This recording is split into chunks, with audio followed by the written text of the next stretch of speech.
The following production is part of the Play Some Video Games podcast network. PlayStation.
Welcome to another special episode of PSXP, the Final Fantasy VII Remake Reviewcast Part 2.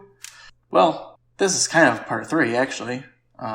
So we are actually going to be doing a little special buffer before the full episode, because we had a small incident with a side character in Final Fantasy VII. Nathan, do you want to explain what's going on? Okay. So here's what happened, right? I was doing everything was fine, and then all of a sudden, I walk away from my computer, and like this little whoosh of air, I heard it like pass by me as I was going downstairs. I was like, what was that? I didn't think about it, But then I came back upstairs, and everything seemed like it was all in place, but something wasn't quite right. And then Justin tells me, hey, your audio is only 10 minutes long.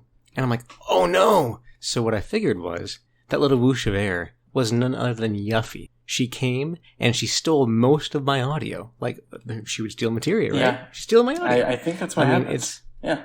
I that's the only thing I could think of. That's all that happened. But seriously, I don't know what happened. This is like the first time that I've ever created a file that was 4 gigs. And it was only like 9 minutes long. Yeah, I downloaded the file and I was like, oh, this is going to be like some high quality audio. And I was like, there's only like 8 minutes on here. And I panicked a little bit. And then, so I am posting the original episode. I'm going to cut down the awkward silences when we're expecting you to talk. So it might the sound silence of the Nathan. Yeah, it might sound a little bit funny, but I think it'll sound mostly natural. And I have to profusely apologize to you and to Delvin and especially to Dev, who like raced to get the game done so we could all record together. Yeah. Which, I enjoyed our conversation. Too bad it'll be lost to eternity. Sure.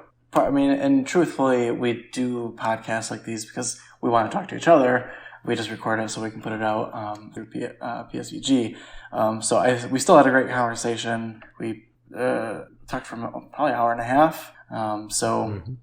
This full episode might be closer to 2 hours. We'll see how long me and you talk. Because, hey, we're the dream team, right? I mean, me and you.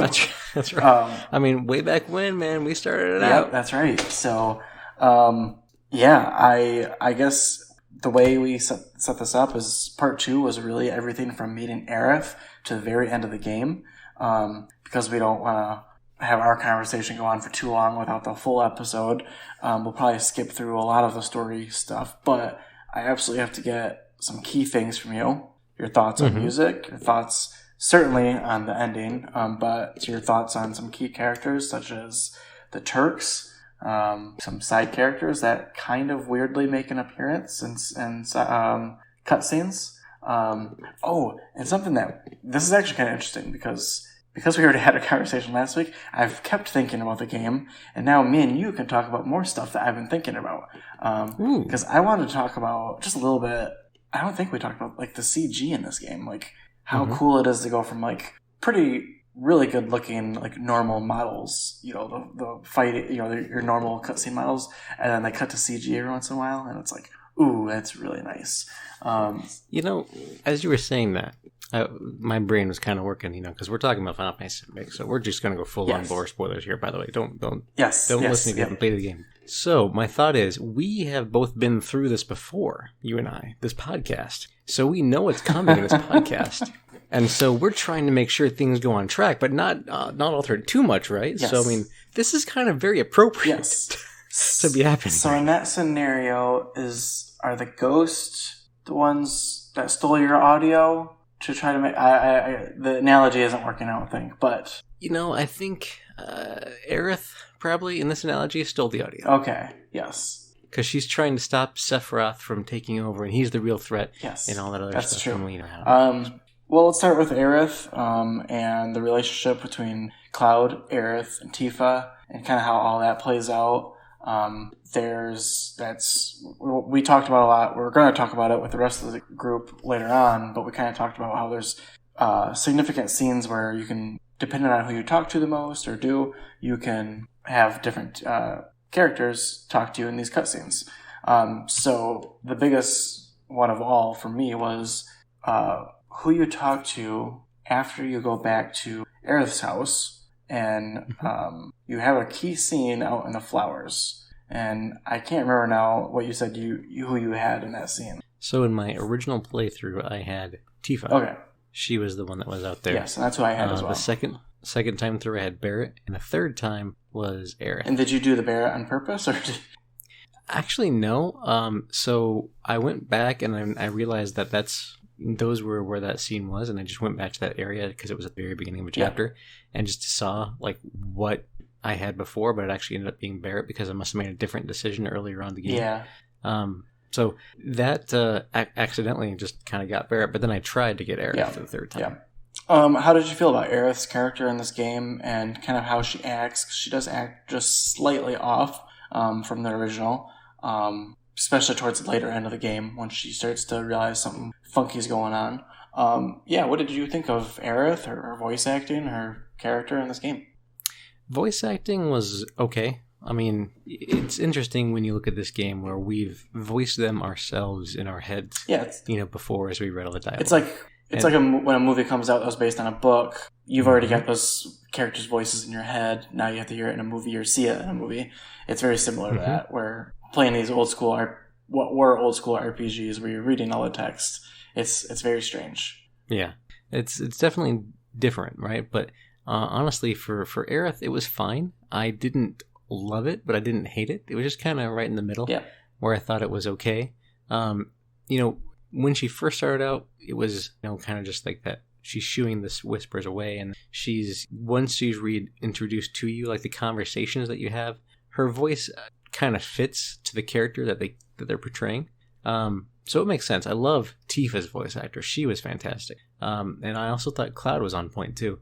And Barrett and Jesse and Biggs and Wedge, they were all great. Yeah. Like the Charlie Sheen dude sounded like Charlie Sheen. You have to. I mean, there's something weird going on there for sure. I agree. I think voice acting I think was pretty good in this game, better than I expected. Because I don't typically love voice acting or the dialogue in a lot of JRPGs, modern ones anyways. I really enjoyed all the dialogue in this game. So, Turks. That's right. Yes. They have a little bit of a bigger role. Yeah, you get to see more of them, I think, in this version of the game than you did in the original. They're still in the same key story beats, but you just get to see a little bit more of them. They look awesome now. So, did you have any thoughts on the first Reno fight, which was kind of a change of pace for fighting, for boss fights, and then meeting Rude and how that all played out? So the individual fights between Reno and Rude were both really good. I liked them a lot. The whole fight in the church with Reno the first time, I can't remember if that was in Chapter 8. I think it probably was at the beginning of Chapter 8. And then that was just a fun fight. You had to figure out how to parry, how to block, and on the second time through, it's like a walk in the park, but it's a really fun fight. Anytime it gets to a one-on-one fight, it's actually pretty fun to figure out the strategy that you can use to overcome it. It's really great. Same thing goes for the Rude fight the first time we see him by himself. I enjoyed that fight too. He just comes after you all the time. He kind of lays off of Aerith a little bit, you can tell, but if you're playing as Cloud, he definitely comes at you. Which again plays into the fight later on the tower when if you take down Reno and then you switch to Tifa and Rude's left, he kind of goes easy on Tifa because he has a crush on her. And that's alluded to from the helicopter pulling away earlier in the game. Yeah, such a cool story. Yeah, such a cool detail. Yeah, all kinds of little details, little plot points that may be over the head of people that are just playing it and don't realize what's happening. But it's fantastic just to see them do as much as they did with this game. The fan service that was in there, expanding on little throwaway lines almost in Midgar in the first one, or little scenes getting a full workout treatment. Yeah, it was actually really cool to see. That is definitely there's several things where like it's a 2-minute thing to do in the original, and it turns into a half-hour side quest or something in this game. So, which is very cool, and they introduced a few new characters. Wall Market was probably one of my. I think entering Wall Market for the first time when it's at night, one of the cooler moments in the entire game for me, because I was very surprised. I wasn't expecting a lot from Wall Market, and then you walk in there and it's like Vegas, basically. And I thought that was so cool. I tried exploring as much as possible, and I also thought that they did an amazing job with the dress-up scene. What do you think about Wall Market? I think you were talking a little bit about how is probably early on it was everyone's favorite part of the game, but I'm curious what you think now that you've finished it. Wall Market is completely crazy. So I've run through all parts of the Wall Market and done all the missions, the scenes in there, obviously, because, by the way, I've put in 100 hours, actually I think like 101 or 102, into this game because I wanted the Platinum, because I knew going in that I would probably want the Platinum. Yeah. But anyway, that's about 40 hours for my first playthrough, and then another 60 to just clean everything up and get everything else done. But Wall Market is actually really a fun and really well-crafted place, because you can walk around, and if you just take your time and listen to everybody and what they're saying, how they're talking, what they're doing, it's actually, there's a lot of story being told around in the environment, and it's doing a great job doing it. One little thing is, like if you go to, this is totally missable, if you walk to the left when you first come in, there's like a hotel right there. Yeah. And you can be like, hey, what's going on here? And it's like, do you want a room? And you can be like, no, you get lost, or how much. And depending on your reaction, Aerith will have some sort of reaction. Yes. So her reaction will change each time. Or there's like people that are like puking in the corners and stuff like that, and having like, stomach issues in the bathrooms and things. And you can just walk around and see all these people just having weird, crazy nights.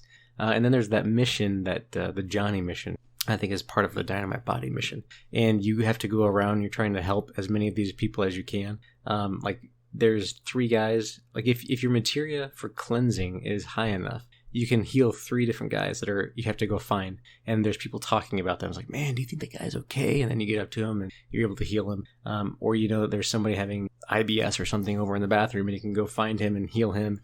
And it's just so much that happens in this game that's far beyond what I expected for Wall Market to be. But then, the main events in Wall Market really fleshed out, really interesting and updated for a 2020, landscape as opposed to a 1997 landscape. The music in Wall Street is just off the walls, bonkers, crazy, fantastic. The fights in the pit are all just insane. I mean, you fight the house. Yeah, the Hell House. I was the complete. I avoided all spoilers, so that was a complete surprise for me. So, and it even took me a minute where I was like, Hell House, and I was like thinking about it. I was like, wait a minute, I know this.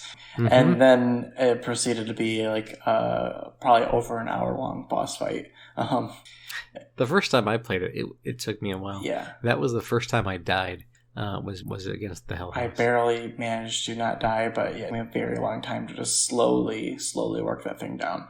I definitely playing that thing in hard is really hard. Yeah, I can imagine without items it'd be very difficult and hard. That whole thing was very cool. I like how after you complete that and you go back on the streets, people start talking about you and stuff, and they're like, "Oh, what did you see?" You and Aerith kind of become like little celebrities outside as soon as you walk out, and like people are cheering for you and stuff, and very cool. Someone else that pops up in Wall Market and throughout the entire game Chadley. Now you're the only person who actually seen Chadley's true self. That's revealed at the end of the game. Did you, on your first run, did you do all of the summons? Did you get most of them before you finished the game? I think Leviathan is as high as you can go on your first playthrough. Yeah, Leviathan's as high as you can go. Then after Leviathan, you can unlock Bahamut. And then after you do all the other VR missions that are available in Chapter 17, you find out that Chadley is actually a construct, like an AI construct of Hojo, who is bound to do Hojo's bidding, but by studying you and seeing how you're able to overcome these battle challenges, has been able to break free from Hojo's like his hold on him, and has discovered how to have his own free will. Yes. So Chadley's got his own little story going on that you don't even realize weird. until like the very end. Yeah, that is so weird. But speaking of Chadley in Wall Market, it's hilarious. Like when you are in the dress and you go up and you run by him and you try to talk to him, he's just like, I don't know what's happening. I'm having some sort of emotional reaction. And he just ended the conversation. He's in love with Cloud.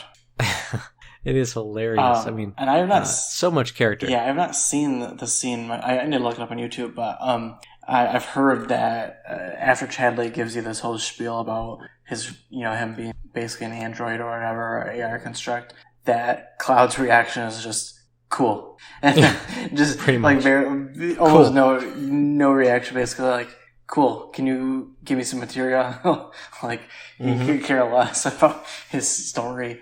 It's typical Cloud, man. Yes, Typical yeah, Cloud. I enjoy Cloud's character quite a bit, and he does progress throughout the whole game. The getting into the dress, really cool scene, and I was very concerned about how they were gonna do that, with it being 2020 and all that. And I think they did a perfect job. They kind of made it like a cool and fun thing to do. It was well done. Yeah. I mean, the whole way to get there with having the three people that you got to go like impress. The massage lady with the hand. Yes. The best one is the poor man's one. The poor man's massage. Which I did not do. It's so funny. In what he's basically just like what it's. She's like mutilating his hand. So weird. Like, he's like crying out in pain the whole time. Yeah, and it's just so that is the best weird. one. I mean, Cloud gets a hand job. Just not what you might think of one. It's very that I thought they were gonna do something kind of raunchy there, and I was like, wait a minute, they're like legit. He's just getting a hand massage, and it's just so hilarious. I chose the most expensive option. Listen to the people outside the parlor that are like talking. I was like, my hands have like sparkles coming out of them. That like the other people that are around there, if you listen to what they're saying, they're pretty funny too. I love the whole Wall Market area. Really, really great. I did like Corneo's mansion and going through that. Corneo is way more of a creep in this remake than he ever was in he was a creep in the original, but this notched it up quite a bit. I liked all of that stuff. I enjoyed everything through up to the ghost graveyard, or the train graveyard, I should say. I know we're going to talk about that with Dev and Delvin a little bit, but did you enjoy the going through the sewers and meeting Corneo and then the train graveyard? I didn't even necessarily enjoy it. I liked the end, like the culmination of it all, because you get that scene with Aerith that. Right before you fight the guy in the chariot, I can't remember what his name is. He's like a lightning guy with a chariot. She gets like whisked away, and then you see the scene with her as a kid, or seeing herself as a kid. When everybody's other people have all gone away, and I mean it's symbolic. I think of her losing everybody that she knows. Like she's the last angel, everybody else is gone. She's like, okay, I'm ready. She's all alone by herself. But the scene really kind of you see Tifa come in there, and she pulls her out, and she's like, it's symbolic of Tifa being her new family. Like through the whole game, Aerith and Tifa have this interesting beginning of a friendship. That's interesting to watch how it all goes through, and it really kind of solidifies itself when they're together with that Red 13 level in Hojo's lab. Yes, it really, when you get separated as two groups there, that they did a really good job telling that friendship story between Tifa and Aerith. Yeah, that kind of begins here in a way, with her coming, her reaching out, her saving her from the whispers or the phantoms, whatever it was, and pulling her back into reality, as it were. Yeah, their relationship is really great. I definitely agree with that. So I really enjoyed it. And it kind of leads to the big, after the train graveyard, I feel like things kind of just move quickly. You're just going from big story beat to big story beat. First big story beat, biggest one or culmination of a lot of events is the plate falling. Your first playthrough, what did you think of the death scenes with Jesse and Biggs? Because I definitely just thought they're both dead. The ghosts are here to take them away. It is what it is. It kind of kept going. But they were very powerful scenes. I liked Jesse's quite a bit. Kind of felt bad for her. So after knowing now that she's actually given a backstory, you kind of actually feel bad. And Biggs is too, knowing that he works at the orphanage and stuff. Right. Yeah, I mean, with both characters, they've done a good job building those side characters up that really didn't get any attention, which has really benefited this game because you get these powerful scenes. You feel for when you see Biggs Lane, or when you see Jesse, like, oh, you're the guy that gets to hear my last words. You know, it's moving, and it's not overplayed. Yep. It's not underplayed. It's just right. Which kind of surprises me because you think like a lot of Japanese storytelling, sometimes it's a little overdone, which you can see a few of that throughout this game. But this scene specifically, when you're going up there, it's all somber. It's when you get to the level where you see Jesse that has just hit the grenade, got thrown back. It's just you up there, and you're able to just kind of take a second, understand what's going on, and then you leave. You go back up the stairs. There's no other enemies. It's just you and a dead, unfortunately, and Jesse there. Yeah. It is nice that you get to have those moments for sure. Plate goes down, just pretty much exactly how it did in the original. It's played out a little bit more here, and like you said, there's some interesting things with like Rude and fighting Rude and Reno. And they do flesh out the Turks both of them a little bit. Kind of, they both acknowledge that they don't love working for Shinra almost. That they know they're bad guys. They acknowledge that. They don't always wish they were, but they are. They're working for the bad guys. So they're having questions about what they're doing. Which does come up later in the game as well. When they're talking with Reeves or Sing. Sing. So that does come up more than once in the game. So I do like that.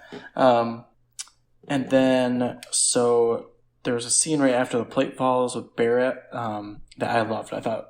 Great voice acting, great just acting by the guy who voiced Barrett, because that felt pretty powerful when he thinks that everyone's dead. So I really enjoyed that.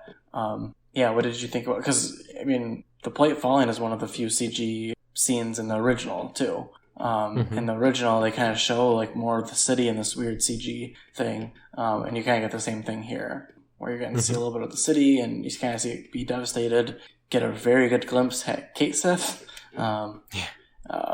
Which I've heard without the Moogle part, just the cat part. Yes, I've heard that it's in the next game when he comes out, they're probably going to say it like Kate C, cat C, because that's how they say it in Japan. Similar how they say Mako, even though it's still Mako to me.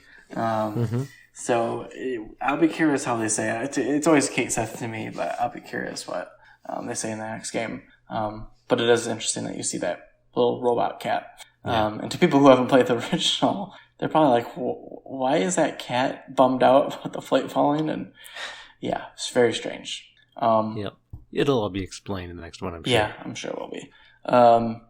Along with Yuffie. Yuffie will be. Yes, I'm very excited for Yuffie. I think she definitely will be in the next. She'll have my audio.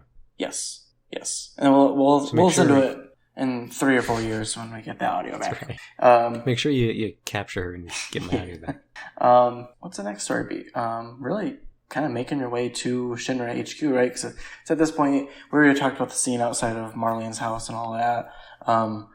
Kind of there's definitely a lot of side missions here. I did skip over a lot of them because I was getting to a point where I was like, I just want to finish this game. So I basically took the avenue heading straight up the wall.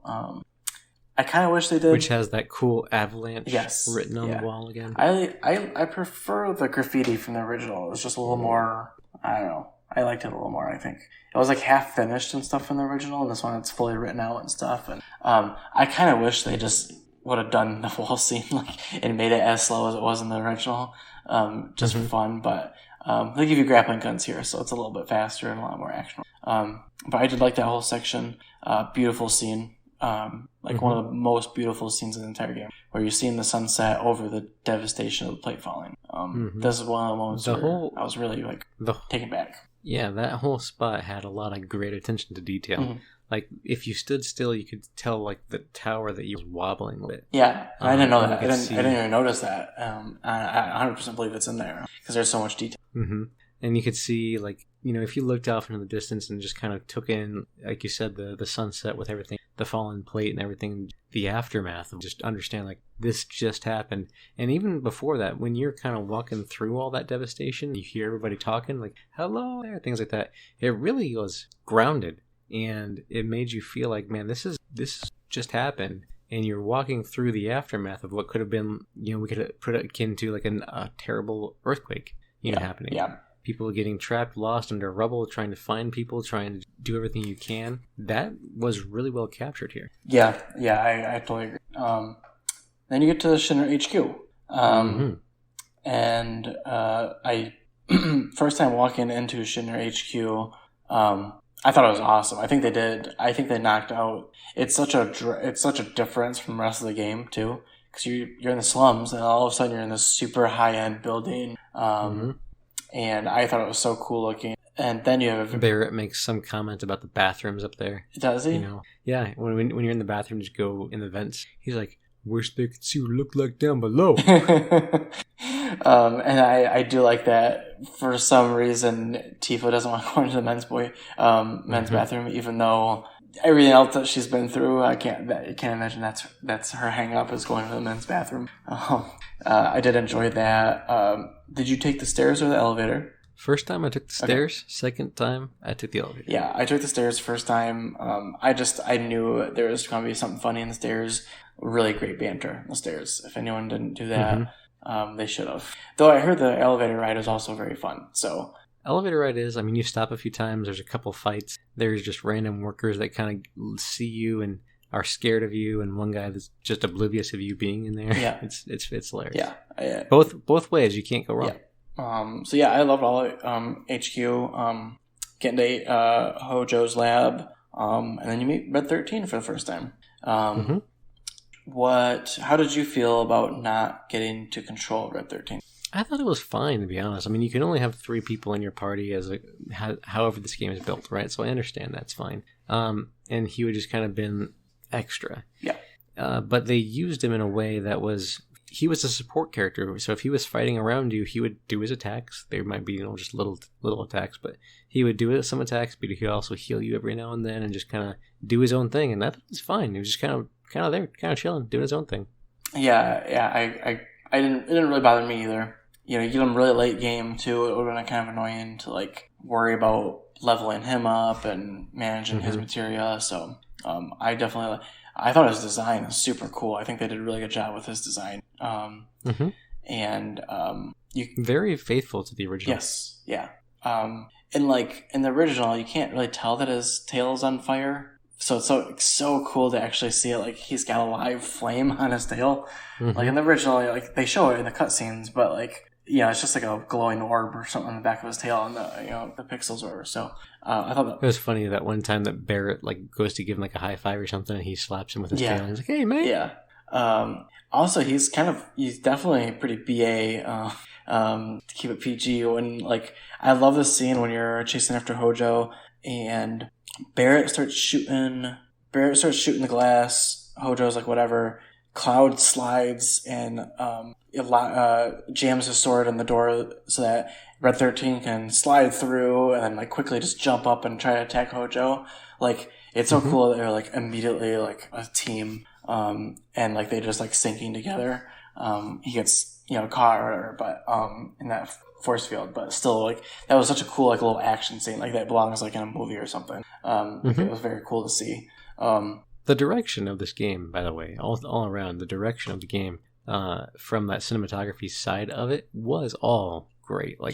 Very movie-like. There were some parts towards the end that get kind of confusing, but it was all really well done. Yeah, I definitely liked a lot of the little cutscenes. see a lot more Sephiroth during this whole Shinra HQ thing as well. You see Jenova there, which is earlier than you would see her in the original game. And it's in a lot. I mean, in the original, and it doesn't really make sense in the original when you think about what Jenova means to the world in Shinra. In the original, she's just in like a tank off to the side of Hojo's main lab. Like, she's not even as big of a tank as like Red 13. This one, she's like a huge tank in the middle of the whole building, it seems like, and it's a huge room.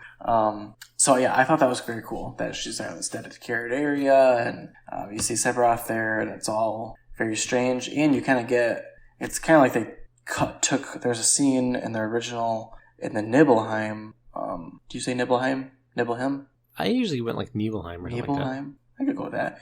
The Nibelheim make go right after when Cloud peeks into the tank and sees that they're injecting soldiers with Mako and making them monsters, basically. They kind of like took that from that scene and put it into this with all those little pods. I thought that was pretty cool. And you fight some of them here. So I thought that was pretty cool. Then you kind of get to the whole end, and the end is just nonstop craziness. From the second that you go up to the top floor, and it just gets, I'm just going to go ahead and say it gets batshit crazy. Especially when you look at it through the lens of someone who played the original and how it's so different. Because the original, you go to the top floor, President's dead, and you see the sword through his back, and Sephiroth's not there.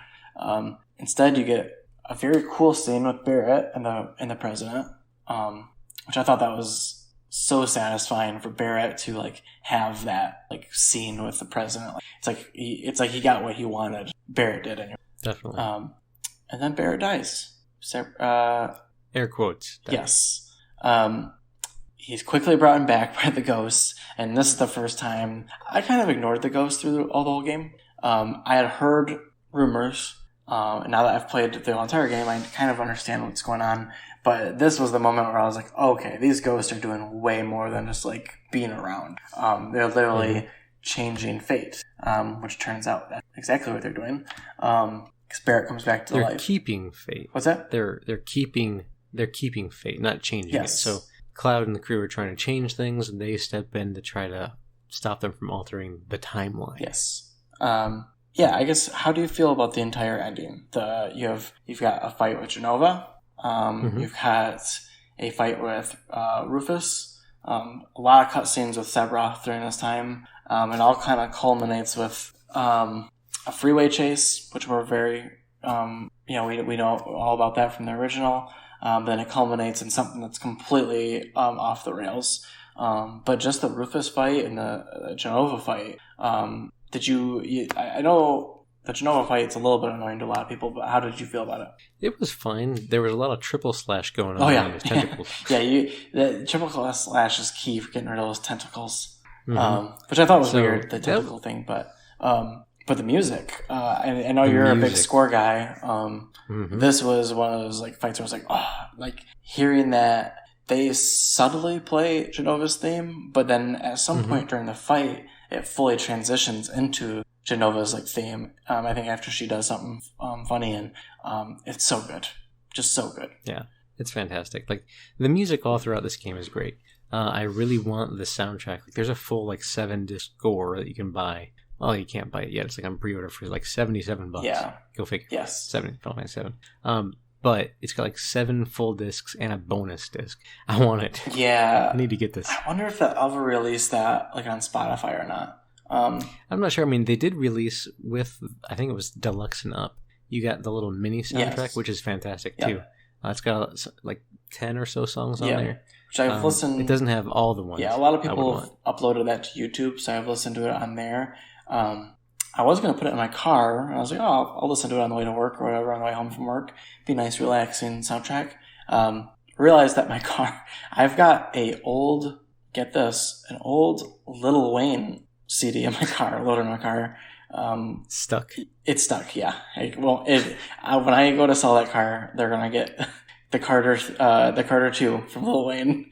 And that reminds me of that commercial going around with like this lady that's got like Limp Bizkit stuck on her thing, and she sees Fred Durst like walking around. He's like looking at her like, what? That's awesome. Every time you get in your car, yeah. Yeah. What? Start the car. Okay. That would be pretty good. Yeah. So, anyways, I couldn't listen to this. That's the only CD player I have is my car. I guess I could put it in my. Oh no, my laptop doesn't even have a CD deck in it. So, I'm kind of screwed there. Misery. But yeah, music is just phenomenal. And the Genoa fight was one of the. I liked hearing that theme again. Rufus fight was cool. Very cool. With a little dog, Darkstar. Something like that. Yeah. Yeah, I liked that fight a lot. That was another one of those ones kind of like similar to the Reno fight where you have to like stop and be like, all right, this is like, you gotta almost play this like a action game where you gotta look for opportunities to attack them and wait for counterattacks and all that stuff. So very cool. The combat in this game is fantastic. It feels right. Yes. Motorcycle scene, great. It was fine. I did not like the battle against the dude, but that was probably because I was trying to beat it because I thought I was close to the end. Yeah. And I was like 2 or 3 in the morning and I was just trying to power through. Yeah, I think I had something similar. Failing. Yeah, I had something similar where I was like, oh, I've got to be close to the end. I got to just finish this. I liked the fight, actually. I thought it was kind of a cool action scene. And I like that you can skip it on the replay. You can. The whole thing? Yeah. That's awesome. You can skip in both bike sequences. You can skip. That's very cool. Yeah, they're not great. Better than the original, but I think I was just happy that I didn't have to actually do a fight against that guy. Because I was, at this point, just kind of sick of boss fights. But that leads to the final boss fight, and this is where the game, like, I was completely lost. I was just like, they're on the end of this freeway. Aerith's talking some crazy stuff about fate, and Red 13's chiming in with his knowledge. I didn't understand what was going on. I got the gist that we were going to go defeat fate, but and I want your opinion on this. I was confused at the time about why they want to fight fate and why Aerith wants to fight fate. I understood obviously why Sephiroth does, because in the original he ultimately loses. Wins and loses, but did he trick them into this? Why does Aerith want to fight fate too? So Aerith wants to stop Sephiroth, right? And she knows the only way to do that is to follow him into this whisper world, we'll call it. Yeah. So my theory that I kind of expounded on a little bit during the other show, which we'll never, but you can hear the reaction of the guys on, was that in what we're seeing from Sephiroth and Aerith are that they are from a different timeline. They know what's happening, what's going to happen. And my thought is like, what if it's when Aerith is, again, spoilers, killed right before she dies, and she's praying, and she has her materia, and she is summoning holy or whatever she's doing. What if in that time she's actually found a way to use that life stream, her ancient abilities or whatever, to try to figure out to stop Sephiroth in the past by using the information that she knows and kind of guiding them through this process, because she's the one that the Whispers are always following at the beginning. That's the first time we see them is with around her.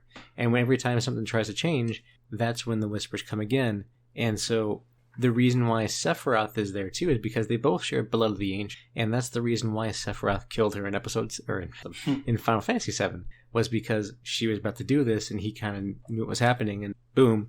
And then he figured out the way to transfer back to, probably using the lifeline of the Ancients or whatever it is. And he's trying to make it so he doesn't lose, right? Yeah. Because if you look at Final Fantasy VII, the humans lost. Because at the very last bit of the game, you see Red 13 running around with his other people. And City of Midgar is no more. It's basically overrun by growth. There's no people around. The people failed. People died. The life stream ended. The planet died, pretty much. And then it came back. Red 13's people. No, that's all we saw. That's all we know. Yeah, which totally went over my head, like as a kid or even like as an adult. For some reason, I've had it in my head this entire time, even while playing the remake, and I think that's why I was so confused while playing the remake. I just thought that I couldn't remember the end of the game, and I definitely just thought that you defeated Sephiroth. I remember that boss fight where he turns basically into a god or whatever. I remember that whole thing, and then I don't remember like the end. I don't remember how it ended. But so maybe can you just explain it to me real quick? And it might be a good buffer for any listeners who haven't actually played the original. So it's been a long time since I've played the original, but from what I remember of the ending is after you beat Sephiroth and everything, there's an earthquake or something's moving around. You have to get out of there, and you get in the airship, and everybody gets on the airship, and you're flying away. But then you see meteor coming in to hit the world, then Lifestream rushing out all the Mako energy to stop it. Oh. So the planet is defending itself. But at that same time, as we see in Advent Children, the Mako that was used poisoned people. So they had like these little issues with them. There was Mako poisoning. Like Cloud, he had Mako poisoning. Anybody who's exposed to Mako, like the soldier program, have a shortened lifespan. It was alluded to a lot in the game. So the planet, at that point, theoretically, taking all this knowledge we know about Mako and what happens, or Mako, or whatever you want, it will kill the people. They're going to die because of the exposure to the poison. Because of that, Okay, that makes sense. That makes more sense why they want to. Basically, it's like trying again. They kind of won in the original. They did beat Sephiroth, but ultimately humans die, and they don't want that. So that kind of makes sense. They beat Sephiroth, but in a way, he still got what he wanted. He was still able to summon Meteor 2. They didn't stop Meteor, which was the ultimate threat. So really, just Cloud got his revenge, and that's kind of it seems like. But what did you make of... Did you enjoy that boss fight, first of all, against the Whisper Giant? It was fine. It was a bit repetitive towards the end. I was like, is this ever going to end? I mean, like, how many times do I have to beat these guys? Yeah, you're fighting the same three guys. Who do you think those three guys are? There's some different theories on the internet about that. If you assess them, it basically kind of tells you it's a representation of a future Barret, a future Tifa, and a future Cloud. So there's other people on the internet who think that those are actually the three sons or whatever from Advent Children, because they also have a gun, a sword, and fight with their fists. I can't think of their names right now, but they have names. Sephiroth's children people. There's three of them, right? Yeah. So there's people are saying that's also them. I'm 100% sure that it's Cloud, Tifa, and Barret, because that just makes the most sense for sure. It's like their own fate. It's like they're literally fighting their own fate, which makes sense. So, which is also a reason why you never see one for Aerith, because she's affecting the timeline. Yes, that would make a lot of sense. And doing a Red 13 would just be too complicated to model. So they didn't want to do it. I was just, what does this mean? What does this mean for the rest of the games for you? So the title Final Fantasy VII Remake should be taken literally. This is a remake of the story. This is a configuration, if you will. Same characters, same setting, but different things are going to happen because they're messing with the timeline. I think it's one of those things where you can go into it, and in the future games, you'll have a lot of cool content to look at because you'll have an idea of what's going to happen or a semblance, but it's not going to be exactly the way you think because now they have freedom to continue and make a story that they think is more applicable either to this time or that would just be more interesting or subvert your expectations a little bit, which is funny because sometimes people love getting their expectations subverted. Like you watch Knives Out or any movie by that director, Rian Johnson. He likes to do that. Or if you watch a movie by M. Night Shyamalan, right? He wants, what's the twist? It's going to be one of those things. They now have the ability to go whatever direction they want to go. Yes, we're going to see similar beats going forward. We're going to see a lot of what we're familiar with. We're going to see the locations we know, but we're going to see different story play out as a whole because of what's been changed and what is able to happen. Yeah, I am excited. I think you're going to say this. I think you're going to say, like you said, see some of the same areas in same cities and stuff. But yeah, they can kind of do whatever they want with the story, the ultimate story, because it's not one big long chase to find Sephiroth anymore. You already met him. You already know what's going on, and you've changed fate. You've changed the future. So, do you think the Fate Whisper or the Whispers will be back in the second game, or do you think they're just done? I don't. They could bring them back, and then they could have a story sense too. But I think it'd be better not to, because that would kind of invalidate what happened here at the end of this game with them defeating Fate. Yeah. Right. With them really turning their way on Destiny and saying, whatever, we're going to do our own thing. I don't I don't think that the directors will bring them back. It wouldn't make a lot of sense to me to do that. So hopefully we don't see them in the second iteration and just see a whole new, a whole new line. I think we're on the same page. I don't want them to come back at all. I kind of want them just to be like, all right, we're doing our own story. We're doing it with these characters and these locations, but we're doing our own story. Because it is just completely different. So, Costa del Sol. Yes. I wonder, I do feel like they have to cut out certain cities or areas. I don't know. I wonder how many games this is ultimately going to end up being. And I wonder what makes which cut. There's so many.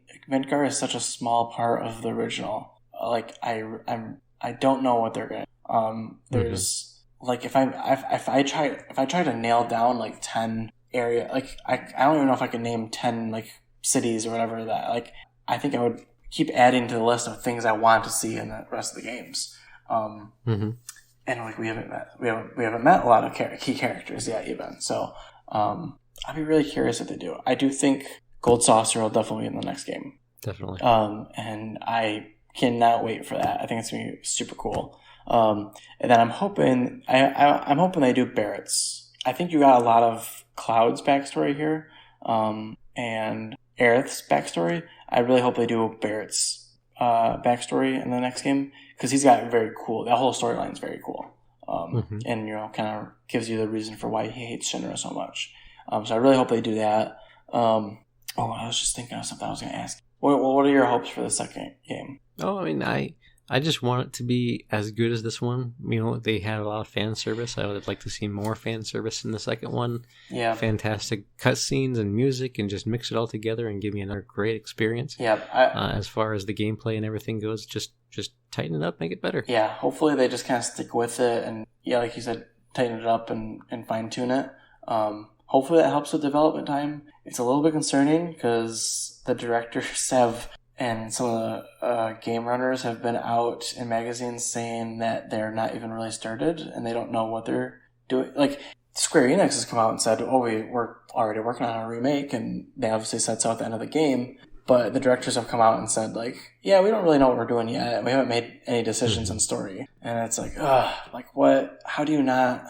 It reminds me, good thing I'm talking to you. It reminds me a lot of how I feel Disney botched the rollout of the Star Wars sequels, most recent sequels, where clearly Disney did not have. They didn't sit down after they purchased Star Wars and everything, Lucas and all that.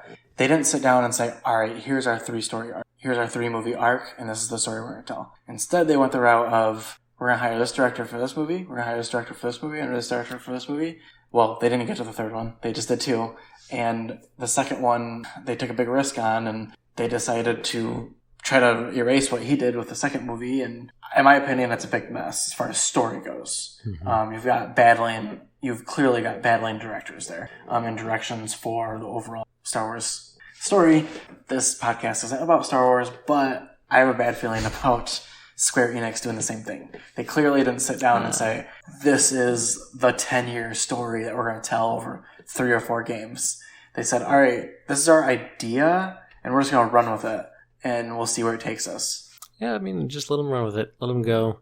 They have a rough outline in which to follow, which, that with Star Wars, they had Lucas's drafts of his treatments of the 7, 8, and 9, but they didn't use them. So it's kind of like that, where you just let them take the reins and go wherever it goes, and that's what makes this a completely new adventure experience, and really a sequel to the other games. And by the way, Mr. Kevin Austin, I'm calling you out right now. If you continue to say that you're not going to play this game because it's not the whole game, you are sorely mistaken, sir. This is a 40-hour at least game to go through one time, or 100 if you want a full experience. And it's new story, it's new environments, it's new world, it's fleshed out. It is the beginning of the sequel trilogy, or whatever we want to call it later on.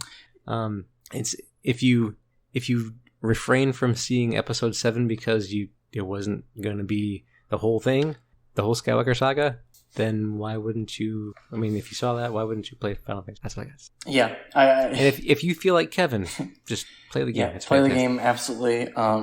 Yeah, it is more of a sequel than almost any, in a weird way. Remake, I do think it makes a lot of sense because they are literally remaking the game and the story. But yeah, we've and you're gonna hear us again just complain about Kevin and his bad thoughts about this. So, all right, I think we're gonna end our discussion. Any final thoughts? I enjoyed my time with it. I got the first class edition. I'm looking at Cloud on the motorcycle right now. He's looking down on me. I'm very jealous. It was a fun ride. I got all the Butterfinger DLC, even though I haven't even had a Butterfinger in years. I just bought them for the DLC. And they didn't really add, by the way, so don't feel like you need to go get those. I didn't even download my. I think I got Cactor. No. And Carbuncle, maybe? Yeah, something. I got some sort of summon. I didn't even do it. Because I actually never enact the DLC, like the cards or whatever that you get with the pre-orders, because I realized that's not the way the game was developed. So, yeah. All right. Well, you had a good time. We're going to listen to the rest of our discussion. You're going to hear my thoughts 2 times. Unfortunately, I'm really sorry, everyone. I'm sure you're sick of me. But I wanted to get Nathan back on this thing so that we could talk. Thank you, sir, very much. And Thanks, look forward to the everyone. Look forward to the rest of the episode. Thank you. Bye. Welcome to another special episode of the PlayStation Experience. This is the Final Fantasy VII Remake Reviewcast Part 2. That's Part 2. That means we're going to be discussing everything in this game. And I have once again assembled the best Final Fantasy VII fans I could possibly think of. Let's start with our first esteemed guest / host, normal host, Dat Ninja Dev. What's cracking? So I just finished it today, which is fantastic. So it's nice and fresh. That's why we gotta start with you, man. That's why we gotta introduce you first, because you pulled it together. You said you were several hours behind, away from finishing just a couple nights ago, and we said we want to record Wednesday night, and you came through. Yep, I said I'd have it done, and I have it done. That's right. I love you though, Delvin. I'm sorry that I had to harass you like that. And that's Delvin. You hear on the our other guest. How you doing tonight, Delvin? Doing good. I'm doing good. Now I know you. It's the reason this is funny and why you laughed, because Dev's been giving you crap about finishing this game for weeks. So I know you rushed to finish it. Yes, he's an awful person. Yeah. Terrible person. Terrible human being. Yeah. Doesn't know any lines from Beverly Hills Cop. Rushed me to finish this game. It wasn't even halfway done when I finished it. I was more than halfway. I had 2 chapters to go. I don't believe that at all. I was at the Shinra building. All right. And last but not least, I've got my good friend Nathan. I beat this game, and I haven't played it since the 27th of April. And we're recording this on May 13th. So I've probably already forgotten more than... But you've also put probably at least double the amount of hours that the rest of us have put into the... probably. I got that plat. Definitely. I was going to say. More than I put in it. Speaking of which, where do you think we all... I forgot to take a final look, but what was your all final playtime on the finishing the game? Let's start with the main campaign, because most of us have only done that. And then Nathan, I want to hear your astronomic number that you played the game. So mine was 50 hours when I finally rolled credits. Yep. I was at like 52. Damn, I think I was only at 41 hours. Yeah, it was when I first beat it. I was right around 40, I believe, as well. Okay, y'all slow is what's going on. I mean, I just take my sweet time. I was trying to find everything that I could. I took my time too, man. I was just, So you were blazing a trail. Yeah, yeah, you were. So I did skip a few key side missions. I know, or I don't know if they're key, but the one of the last chapters where you have the opportunity to do side missions in the Sector 5 slums. There's a couple that I was just like, nah, I'm not doing this. So that's maybe why I probably shaved a few hours off. But yeah, let's get into it. We've got a lot to talk about tonight. I want to get to the ending, but we haven't talked since chapter, what was it, 7? It was chapter 7. Yeah, and which is, you haven't even, before chapter 8, you haven't even met Aerith yet. So that's when you first meet Aerith. So let's start right there. Initial impressions of, there's several iconic scenes for all of us fans here, but I think the church scene is one of the top 10 maybe. So how did that whole scene, how did you guys all feel about that? And meeting Aerith for the first time. I thought it was awesome. Game. I like the fact that this is what I've been saying about this game for the longest time, that they have made the female characters so likable to the point where they are maybe even more likable than the male character. Aerith, as soon as you meet her, you fall in love with her. She's awesome. She's great. She kind of has this carefree attitude about life. She kind of sees through Cloud's BS in terms of when he tried to put off this tough exterior and stuff like that. She says a funny remark, and it kind of takes him off guard. And I love that aspect in terms of how Cloud's always this guy who's super serious, who's super quiet, who's almost snarky to a point of it. And then you have characters like Jesse and like Tifa and like Aerith that kind of crack that exterior.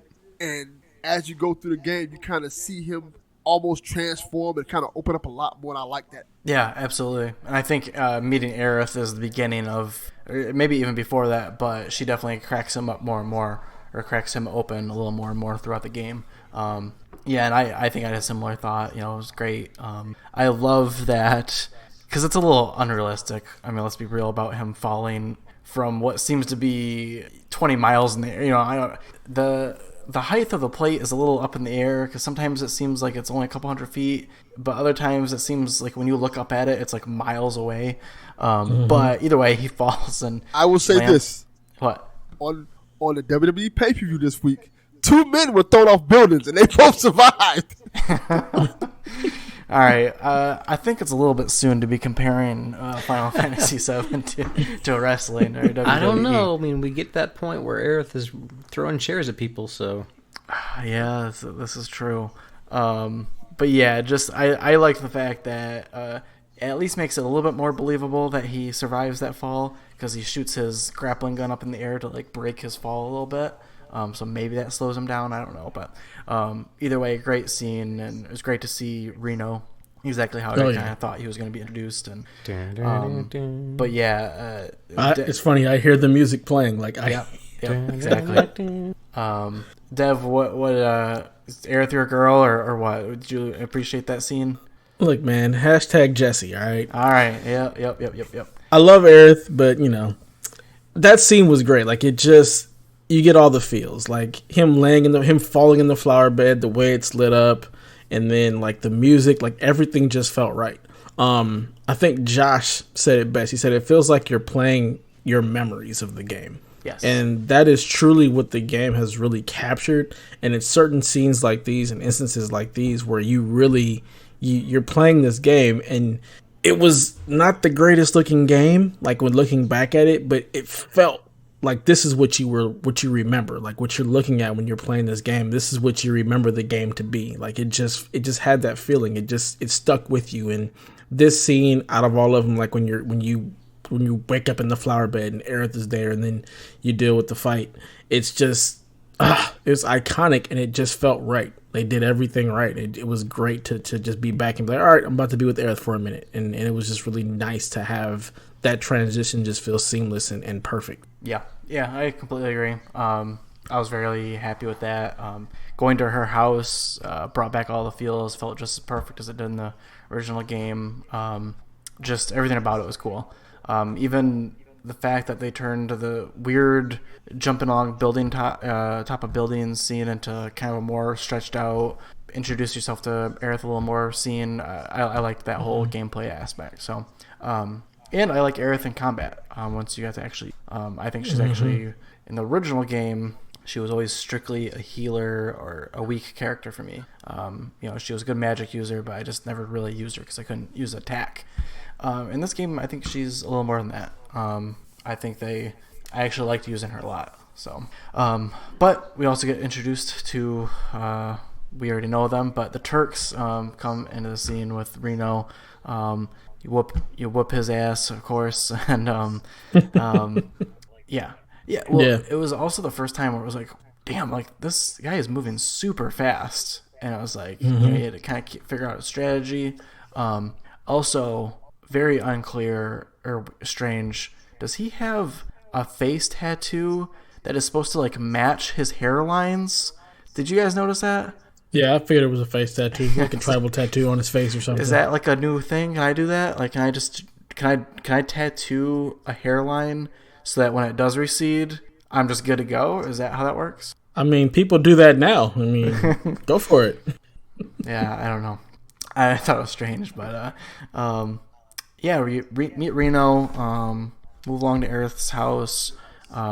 You do see the whispers at the church for a little bit, but we're gonna save whisper talk until the very end of this cast because there's a lot to talk about. Talk to Aerith's mom. Can't think of her name right now. Elmira. Yeah. I liked her. How many times did it take for you guys to sneak out of that bedroom? First try, baby. What? First try. Okay. And that's like, yes, exactly. Yeah. That's what I was like. As soon as I opened that door, it's like you hit something. I was like, I don't. Which I was sitting there. I was like, all right. I knew I was gonna run. I was gonna try to run because I wanted to see if that was still in there. I was like, all right, are they gonna stop me like they do in the original? But then it happened immediately. So I was like, okay, they do it. So I think I might have failed one more time.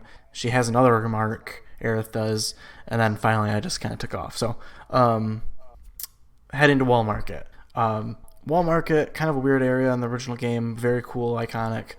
This whole section just freaking blew me away. Like, I can't, like, basically turn Wall Market into Vegas. Oh, yeah. And I was like, I was completely blown away. This is so awesome. Like, I had way lower expectations for, like, the Wall Market area.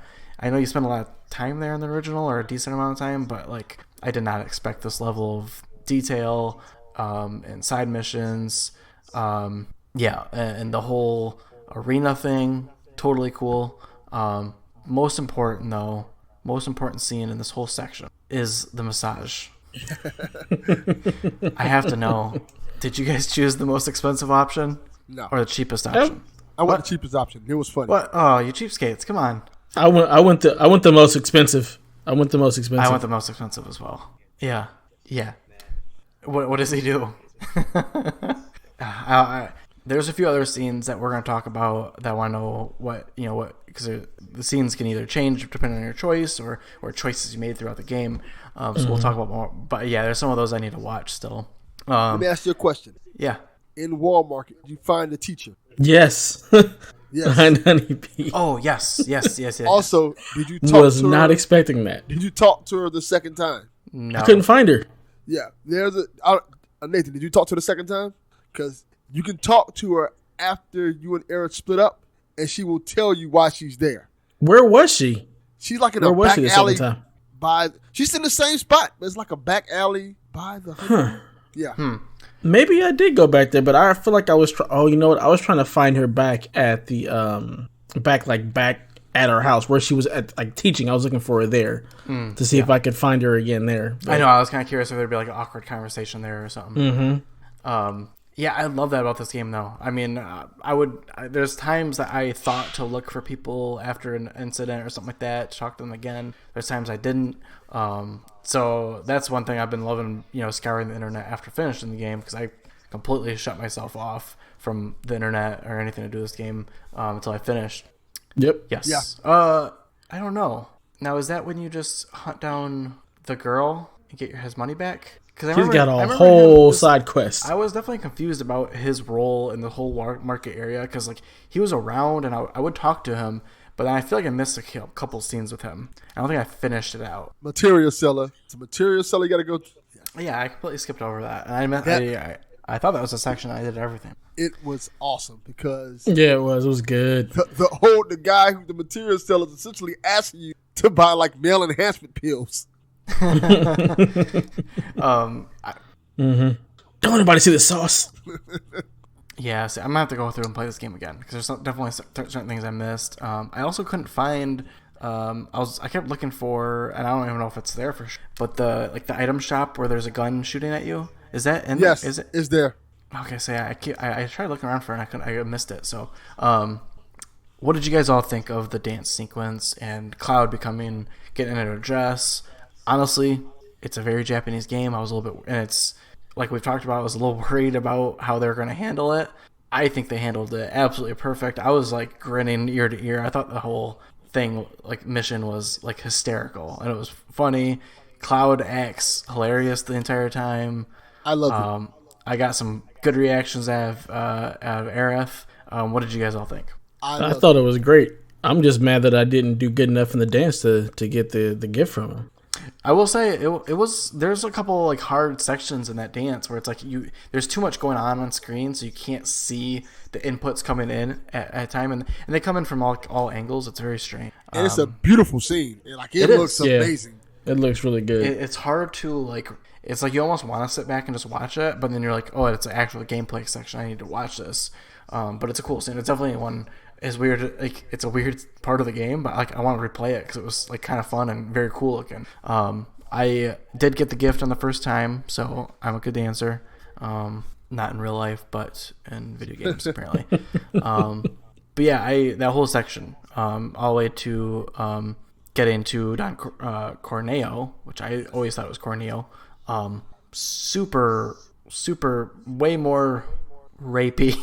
I'm just gonna say it. Than I originally thought the original was.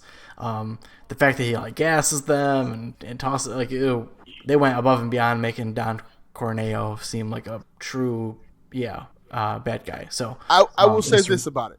I remember in the original version when he found out Cloud was a guy, it was a little bit more offensive. Mm-hmm. But in this version, it's kind of like once he finds out Cloud's a guy, he's kind of like well, we're not doing this.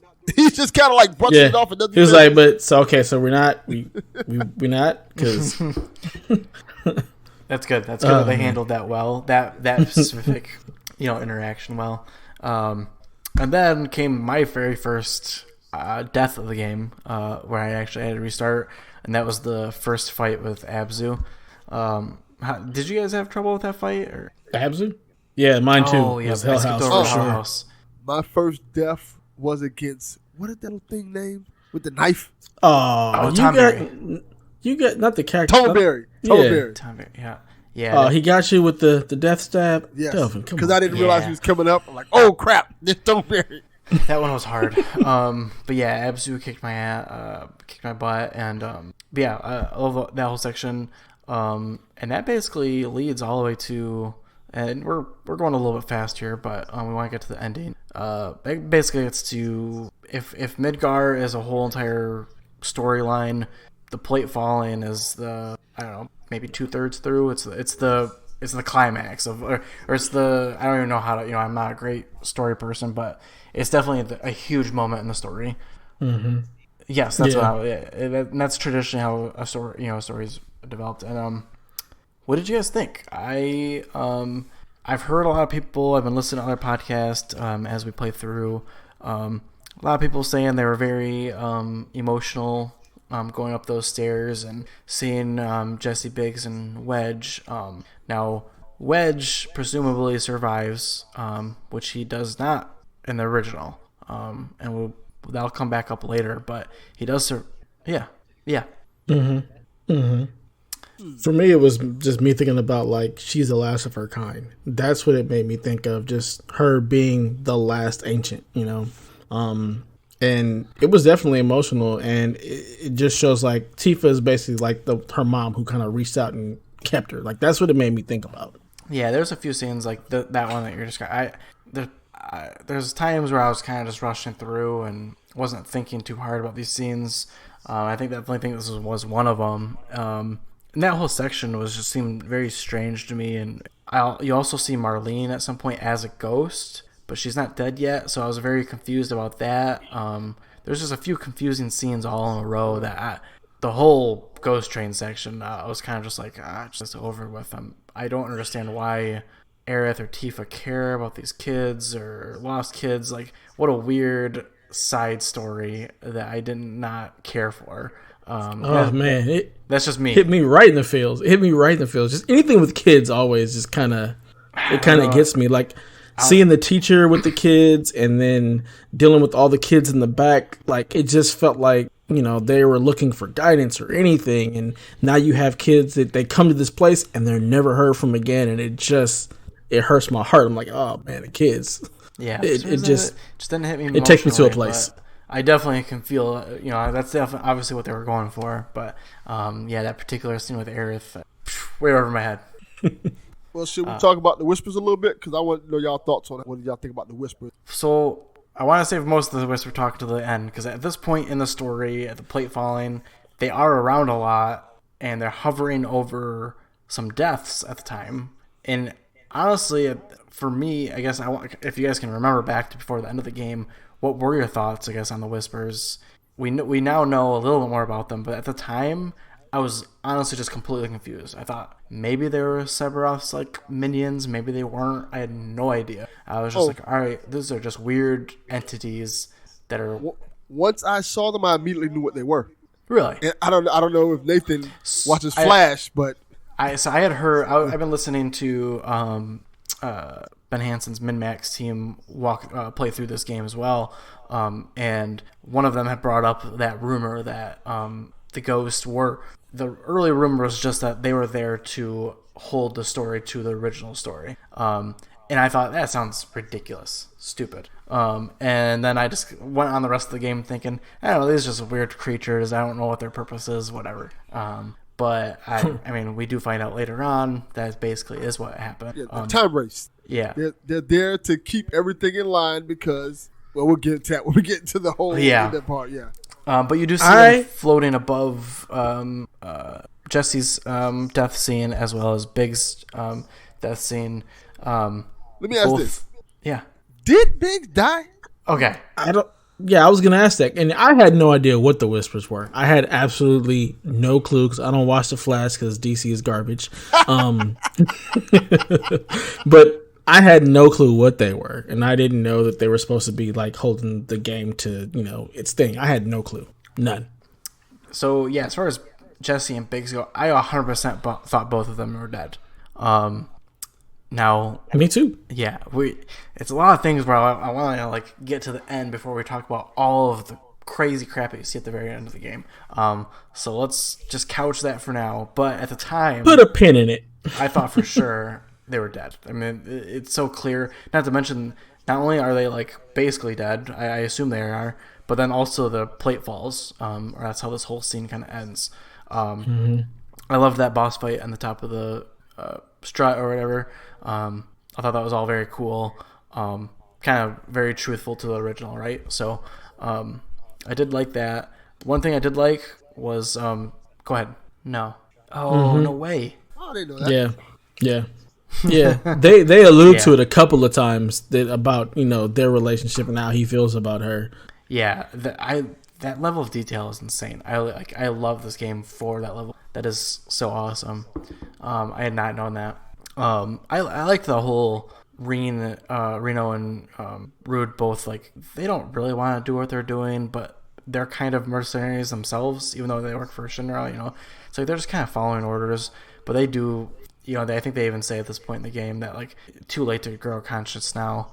I do like that they're humanizing those characters, because that was kind of the way in the original, from what I remember. Those relationships were hinted at in the original as well, as far as he likes her, or she, they're definitely just regular people that happen to work for Shinra, and also happen to be pretty powerful. So yeah, plate falls, Barrett, sad, really very sad. Yeah, It's that scene with Barrett sad is bad because it shows you the aftermath and the people whose Yes. lives essentially were ruined by this. Yeah. What got me was Barrett, and when he doesn't even think Marlene's alive. And I think this is one of the more better acted scenes in the game. But yeah, just to see him just devastated. Yeah. I thought that was really well acted. And I was pretty impressed with that scene. They definitely make you feel the weight of that whole scenario. Yeah, like we were saying in the first episode, like they do a really good job of really conveying the fallout of what happens with these events, where in the original and as kids, like, we don't even think about any of the repercussions of what happens, and they do a really, really, really good job of just world building and establishing Midgar and its place and the people that live here. Like, they do just an excellent job of making you feel for what the consequences of your actions are and what's going on a deeper level. Like, they're masterful at it. It does a really, really good job of making you think about everything that you're doing in the. Yeah, absolutely. Like in the original, I didn't even really Granted, I was also 8-year-old kid, but I didn't think about the impact of an entire plate, a whole city's plate falling, and also, not this particular chapter, but later on, you also kind of see the effects. It affected both people underneath and on top, who are supposed to be the more privileged people, and they also are very affected by this. So when you think about basically a whole city falling, it's like two worlds are both devastated by this company. And that's kind of how revolutions start. But, is when both privileged and underprivileged people are affected. I that whole thing was really incredible. To Delvin's point, I really liked seeing the people that survived. And how their lives are like they're just in a playground trying to gather their things. Do you ever have during that moment? I purposely, it makes no sense in the gameplay perspective, but I was like, I gotta buy something from these merchants because they're hurting right now. I definitely wasn't like, let me buy stuff, but I definitely just kind of like went by and just wanted to hear what everybody would say, like just listening to the dialogue, but I could care less about buying stuff. Yeah, I like purposely bought a little something from everyone. Oh yeah. Yeah. Yeah, absolutely. And that can go two ways. You can either stop and listen to them, or I kind of just enjoyed, just like you would in real life, you're just walking through a town, right? And you hear conversations popping off left and right, and it made the game feel really immersive, just having random dialogue on either side. But it was good dialogue. Underground facility. This whole chapter, to me, felt very forced. I was a little, I don't know. I didn't love that they put this whole section in there. Other than the fact that you get to shoot a crap load of boxes with Barrett, which felt really good. Did you guys both do that once you get control of Barrett and there's just a wall of boxes? Oh, yeah. I was like, I want all the things that are in those boxes, so yeah, absolutely. I'm gonna shoot them. Yeah. Give me the loot. Give me the loot. That was very satisfying. The section was just strange. Really. I did like the boss fight was pretty cool with Barrett and Tifa, and going back and forth, and like especially when she was up on a catwalk. It's happened in other boss fights before this, but like they do a really good job of like when there's scripted events in a fight, it happens like in real time. They do usually cut away to it, but it's in real time. So sometimes like you see like a boss preparing for his special or his ultimate or something like that, but you like you can see it in real time as you're just fighting minions or whatever. So I did like that boss fight. I just thought it was kind of, the whole idea was unnecessary, though it does explain why there's random monsters popping up all over the slums. Yeah, so exactly. That's exactly it. Like there's been monsters underneath us the whole time, and this is where they're all coming from. Yep. Like it does a really good job of tying that together and kind of grounding the story, Yeah. So you're not just like there's just random monsters places. Yeah, like why are these people dealing with random monsters? Well, it's 'cause there's a reason, and they're underground facility. So I did. I like that. That is a good point. So, and then you see Wedge again, and it's just again strange that he's still alive. But we will get into that again later. Yeah. So you go back to Aerith's house at some point, and you spend the night. Now, I had a scene with Tifa. In the middle of the night, you wake up and you go up to the top and you see that Tifa's down in the flower garden. I did not realize this could be any of the characters. Do you know what I'm talking about? I had Aerith. Yes, Aerith was there for me. Exactly. So I had Tifa, and you can have Barrett as well. It's kind of like the date scene at Gold Saucer, where depending on who you talk to the most or whatever, you can have one of the three sidekicks. So I had Tifa. It was a pretty normal conversation or whatever. And then I ended up hearing about the Aerith scene. And I was like, whoa, that sounds way better. Because Tifa just kind of says, yeah, I'm sad or whatever, but we need to go do this or whatever. And I heard that the Aerith scene is basically like she says, you can't fall in love with me or whatever. Mm-hmm. Yeah, I did not have that scene. So like I like that scene the most, I think. I think Barrett's also kind of generic, sad dad stuff, but but I think the Aerith scene sounds the coolest, and I did not get that. I had no idea that there were different scenes. Yeah, I definitely got the Aerith scene and was like, oh man, this is some good stuff here, some good deep stuff. Well, let me ask you guys this, going back a little bit. Did you guys get a different scene with Jesse on the bike? I know you can. There's two, yeah. I think I did, because I don't think I did that well on the bike. Yeah, I didn't get the trophy for it. Yes. Yeah, I didn't get the trophy, so whatever. Based on what you do, she either kisses you or don't kiss you. Yeah, I don't get a kiss. I don't think I got a kiss either. She's playing hard to get with Dev, you know? She's keeping me chasing. She's doing her job. Nathan, who in the scene at Aerith's house, when you're woken up in the middle of the night, and you go out to the flower garden, who did you, at least in your first playthrough, who was out there for you? Okay, so that's what I had as well. So I have not. I know Barrett is an option. I haven't seen his option, but I had no idea that was like an optional thing. I thought, it's just everything seems so natural, and it's like who knew? So yeah. Is it because I told Tifa she should wear a sporty dress? She didn't show up for me. It probably. Yeah, so I'll have to watch that Barrett scene or something. So I'm very curious about that. But I love that stuff. I love when games do that, when you unknowingly are choosing an option. Obviously, you're given those options early on. It seems like it's just whatever, but then it turns out they kind of add those things to that stuff. I'm going to skip over a little bit of stuff, but we're basically going to make our way to the Shinra building, and recreate one of the most iconic pictures, of all time. And that's the cover art for Final Fantasy VII, the original and the remake.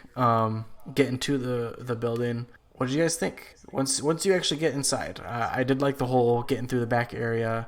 And in fact, you are given a choice there as well. And I don't know if you can choose either choice, but I chose. No, Cloud doesn't give you a choice. That's right. Barrett says something about trying to barge in, which is an option in the original. But then Cloud says, no, we're not doing that. We're going through the back. I do remember that now, but once you get inside, what do you guys think? It was such a cool change of scenery from the rest of the game. Yeah. That's right. That is something we need to talk about. I chose the stairs. So did I. I took the elevator. Oh, come on. Lazy old man. Damn right. What did you do first, though? Because that's what matters. You did the stairs? Okay. Encounters. Yeah. So Delvin, have you seen what happens if you take the stairs? No, I have not seen what happens if you take the stairs. You literally run up 69 set of stairs. Legit. And it takes forever, but there's just constant banter between Cloud and Barrett. Barrett constantly complaining, and it's really hilarious because you think Barrett's going to be the one to slow down, but both of you, like, the game will not let you run anymore. You have to very slowly walk up the stairs because you're so worn out for the last 10 sets. And Tifa beats you. I thought maybe there was going to be an option to try to get past her, and I was trying to, but she is just calling down the entire time, hurry up, you guys, hurry up. And I think you catch up to her at one point, and then she leaves you in the dust again. Yeah, exactly. Yeah, so I thought, okay, maybe there's a trophy for beating her or something, and then it's not. No, she whoops you. So, I did like that quite a bit. I hate. Oh yeah, I did the squats, no problem.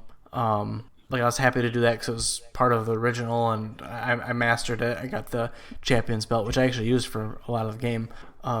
I did not do the pull-ups because those just seemed harder, and I was like, that was at the point of the game where I was like, all right, I need to move on. I need to finish. Yeah, I did the squats. I did the pull-ups, except I got to the last one, and I was like, this is ridiculous. I can't even. So I said skip it. But I did do all the squats and try to do the push-ups. Just couldn't get it because I wanted that trophy. But nope. I did with the bare minimum of it. I'm moving on because I hated it. That is one aspect of the game I completely, because the button mashing for it is not how you do squats or sit-ups or anything like that. It doesn't feel right. Yeah, you're trying to keep a pace. Yeah. That's what you're trying to do and get a little faster. Scene, but yeah, it was. I didn't like it. Yeah, I just wanted the other championship belt. That's really what it was. Yeah, that first champion was pretty good accessory. They can keep that. Yeah. Cool. I did skip over one scene that I wanted to talk about. On the way to the Shinra building, I guess when you're making your way up, you're not recreating the wall scene from the original, but you're doing a different version of it. But you're slowly making your way up all this mess. Some of those views with the sunset going down, that is some like that's some beautiful stuff. Like I was actually like legitimately impressed with that. I was like, damn, this looks really good. And you can also see the chaos and destruction of that platefall. Oh, really? Except for the textures on some of the pre-rendered ones, they were. It was just so. It was like so weird because it would look so good, and then you'd look over this way, and it would just look awful. It was just really strange. apparently, but I was trying to take it all in. Look at the plate falling, and that's kind of it, and the sun setting. So I did want to pay attention to that because I really enjoyed that scene. Shinra building, go up to the outlook area. Did you guys all take time to look around? I went to every single window I could and looked down. Basically the same view every time. I was like, whatever. Yeah, it's cool. It's a big city at night. I thought that was kind of cool. So in the Shinra building in the original, you spend a lot of time running around, backtracking, trying to find these key cards, running into random characters. I was kind of surprised how they did this, where they're like, nope, you're gonna very sequentially get your key cards, and you're gonna like purposely walk through this museum and this other thing. The tour. Yeah, I liked that. I appreciated that cool. very much. Yeah, propaganda, exactly. I thought the tour was cool. I looked around at everything. I thought it was funny that some of the bosses recorded dialogue for their little statues, some didn't. I liked that little. Yeah, Hojo's was amazing. Yeah, the Hojo in general is. But you do go into that VR area. Very cool. You get a look at the ancients and like what their life was like, which is very cool. I love that whole like. Also, like this is one of the few times where it's like basically completely CG. There's a few other scenes that are like very CG. I love the mix of. It's just like the original where it's like you get awesome scenes with like the normal character models, and then you get these like amazing CG movie scenes basically. And that was one of them. I love that. Though I was listening to another podcast and they pointed out, because I was like, oh, this looks really cool. The ancients look really cool. And another podcaster pointed out, like, this is just Shinra's version or their play on the ancients. We have no idea what the ancients really were like or what they looked like. Or I mean, I assume they're human or whatever. But I thought that was kind of interesting to think about. Like, they didn't necessarily have airships and they probably weren't using Mako the way that they are portrayed in this video, because of course Shinra would want you to think that they were basically sucking it all up too. So I thought that was kind of interesting, but it was very cool. And then you get this, yes, Cosmo Canyon. Yes, yep, yeah, absolutely. There's even like a cool scene in the original where like it zooms in on their faces and they're looking at all these, the whole universe. It does remind me because it's also like a kind of circular area. And then you get a scene where for all of us Final Fantasy VII fans, we know exactly what we're looking at in this weird Sephiroth vision in the VR room. We're seeing Meteor heading down to Earth. Interesting point though is like people who haven't played the original are probably just like, what the hell is going on? Why is there a ball of flame heading towards the area? Like, who is this guy? You know, I had to kind of listen to other people talk about this game. It's very interesting to think about people who haven't played the original, and they're probably like, why do we care about Sephiroth? Who is this guy? What's this big ball of fire? It's all just kind of like, you know, it's a lot to take in. I thought the whole scene was cool. Again, this is awesome. You know, this gives you a perspective and a new way to look at Meteor, basically, from the original. What do you guys think about that? That whole scene, really? Yeah, for sure. Yeah, a lot of really good-looking scenes in there. That's the box art for disc 3. Yeah. We're definitely gonna get some of that. But yeah, I like that whole scene. Yeah, I like it, and I think it just kind of ties everything together really well for especially people who haven't played the game before, because this is a way earlier introduction to Sephiroth than the original. Yes. So it just kind of, you kind of get the idea. Okay, this dude, he's the bad guy. You know, he's also what's super his powerful, right? You know, he's able to infect their minds with the visions and do all kinds of crazy stuff. So they definitely, you know, do a good job of trying to tell you a story. They're trying to pull everything together so that things don't feel disconnected. And by this being part 1, and we can't just pop in disc 2, it leaves you like on a cliffhanger. Like, I think that does a much better job of kind of pulling you in to say, okay, I cannot wait for the next one. Like, I have to play this because what's going to happen? Yeah, there's potentially way more crazy stuff that's going to happen based on these visions. It's really, like I said, I can't wait to talk about this part, but it's really interesting, the direction and Yes. these visions that ties into it and what that means for future installments of this. Yeah, absolutely. This is this is one of many scenes that before we really find out who the Whispers are or what the vision for this game or series is going to be, this is another scene that's like, what's going on here? Why are you showing me this now in Midgar? There is a scene much earlier than this. I forgot to talk about it. There's a scene, I think, when you're leaving. I think it might be after the plate falls and you're leaving with Barrett and Tifa, and you have a scene with Sephiroth on your way to Aerith's house. And Cloud gets a vision of the future. What we know is the future. And he has a tear. He's got like a single tear coming down his face because he sees the materia going down the steps. Is that earlier? I thought that was later. It happens earlier too. There's a couple of scenes. It's like a second. It's like a couple that. seconds. It's not nearly as much as the ending. I think what you're thinking of when you see a lot more of what we know. But there's just a scene where all you see is the materia falling down the steps, I think, and then he feels an immense amount of sadness. Basically, he has a tear coming down his face. And I remember watching it, and I was like, "This is like nuts. This is like All I'm saying is she ain't having no materia. All right." I'm not. It makes me wonder about this whole thing. Makes me just so curious. All right, well, let's get to it. So let's talk about Hojo, because you do end up in Hojo's lab, just like the original. Now, earlier in the game, they mentioned that Aerith has to come willingly to the Shinra building. When you guys heard that, did you take that to mean what I took it to mean about what she was going to have to do willingly with Red 13? Because of what they insinuate in the original? I know what you're talking about. No, I didn't take it that way. Okay, I definitely was like, ooh, this is creepy. Like, this is gross. Like, yeah, she's got to be willing to, reproduce with. Because the whole scenario was that Aerith went to go find Marlene. Yeah. And when she found Marlene, Shinra found her, and they said, look, either you come with us or we're going to hurt this girl. Yeah. Essentially. And they True. said, okay. Yeah. They just mentioned earlier that the reason they haven't taken her when she was even younger she has to come willingly. She has to come willingly. But I thought I went down a dark path. That's just the way my mind is. I went down a dark path, and I was like, this is bad. But it's not as bad. Break into Hojo's lab. You meet Red 13. Complete badass. I mean, Red 13 is awesome. Like, as soon as I saw his character model, he looks a little tiny bit goofy maybe, but like the whole idea is goofy, so I think he looks awesome. His flame tail is like real, like you can actually see the flame. And then you get this weird scene with him and Aerith where she like calms him down.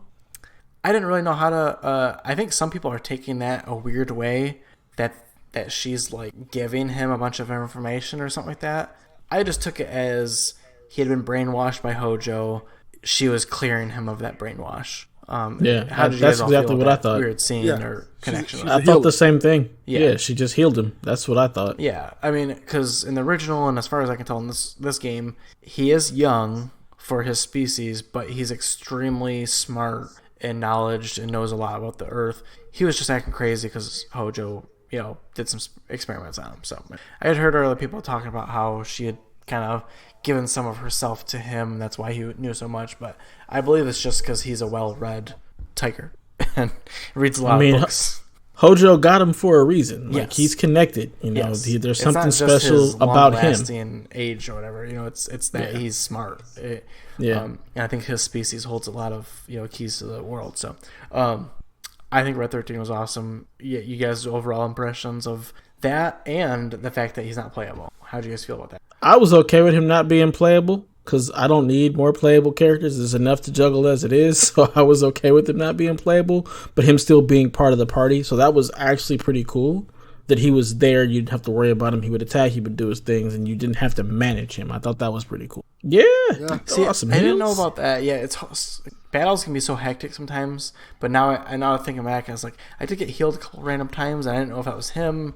I didn't have auto cure on anyone else, so obviously it wasn't anyone else. But I agree with both of you guys that it's just like I had enough going on. I didn't need to have another person juggle.